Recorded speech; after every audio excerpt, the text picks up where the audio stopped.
Welcome to A1 Storyteller, where we bring you the most thrilling and impactful stories that will keep you on the edge of your seat. Today's story is one of prejudice, power, and ultimate justice. Stay with us until the end because you won't believe how this one unfolds. If you haven't already, make sure to like, subscribe, and turn on notifications so you never miss out on our jaw-dropping stories. Now let's dive in. The air in Preston Financial Bank was thick with the morning rush.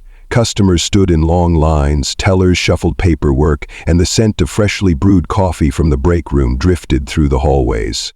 The Midtown branch was one of the busiest locations in the city, handling transactions from corporate elites to everyday citizens. Marcus Reynolds entered the bank, his presence demanding attention without a single word. He was tall, well-dressed, and carried himself with the kind of authority that couldn't be taught. Clad in a navy blue suit with a crisp white dress shirt, Marcus was a man accustomed to respect. But he was also a man used to encountering hidden prejudices. In his hand he held a check. Not just any check, a substantial one, signed and ready to be deposited.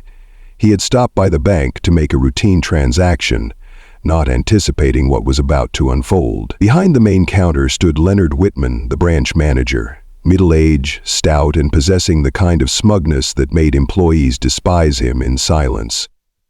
Leonard had been working at the bank for over 2 decades and had developed a reputation, not for his financial expertise, but for his barely concealed bias. Marcus approached the counter and handed the check over. "Good morning, I'd like to deposit this." Leonard took one glance at Marcus, then at the check, and immediately his eyes narrowed.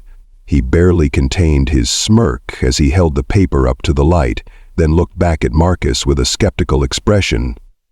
This must be a mistake," Leonard said, shaking his head. "Where exactly did you get this?" Marcus raised an eyebrow. "Excuse me?" Leonard tapped the check with his index finger. "It's quite a large amount, Mr. Reynolds." "Marcus Reynolds." Leonard barely reacted to the name, too blinded by his own arrogance to recognize it. "Mr. Reynolds, large checks like these require verification. You understand, right? It's just standard procedure." Marcus's face remained unreadable. "Standard procedure? Do you verify every check at this amount, or is this just for me?" Leonard chuckled under his breath, placing the check on the counter. "I'm just doing my job." The tellers nearby paused what they were doing, glancing toward the interaction. It wasn't the first time Leonard had given a black customer a hard time. They had seen it in subtle ways before. Longer wait times, unnecessary verification steps, and an extra layer of scrutiny that white customers never seemed to experience. But today, Leonard had chosen the wrong man to mess with. Marcus exhaled slowly. He had dealt with this kind of treatment before, but today he was in no mood for it.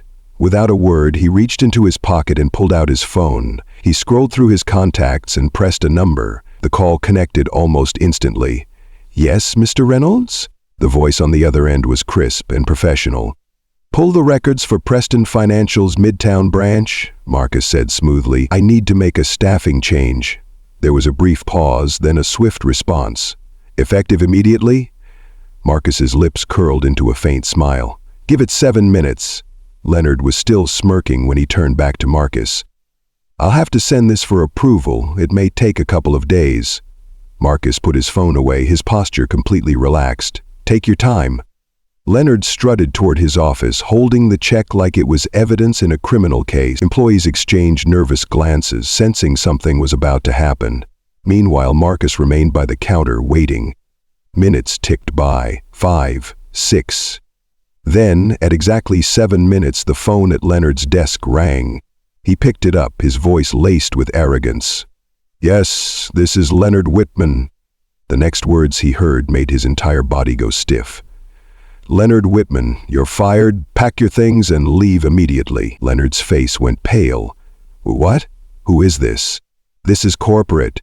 Marcus Reynolds is the majority shareholder of Preston Financial. You refuse to honor his transaction. You no longer work here." Leonard turned toward the counter in horror, his eyes locking onto Marcus, who simply watched with an amused expression. The realization hit him like a freight train. Marcus Reynolds owned the bank. Security arrived moments later. Leonard tried to argue, but there was no discussion to be had. He was escorted out, humiliated in front of the entire staff. Marcus stepped forward and addressed the employees. Effective immediately, this branch is under new management. And let me be clear, no customer will ever be treated unfairly in my bank again. A quiet murmur of approval rippled through the room.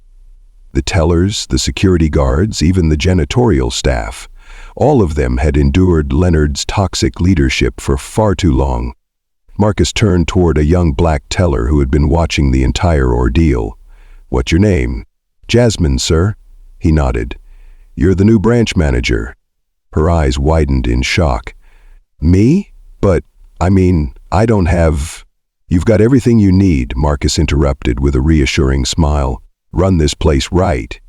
Jasmine's hands trembled as she nodded. "Yes, sir." Marcus took one last look at the bank before turning toward the exit. As he walked out, the entire branch erupted into applause. Justice had been served. That was today's story on A1 Storyteller. What did you think of how Marcus handled the situation? Drop your thoughts in the comments below, and don't forget, karma always has a way of catching up. If you enjoyed this story, make sure to like, subscribe, and turn on notifications for more incredible stories that will leave you speechless. Would you have handled things the way Marcus did? Or would you have done something different? Let us know in the comments. Until next time, keep watching A1 Storyteller.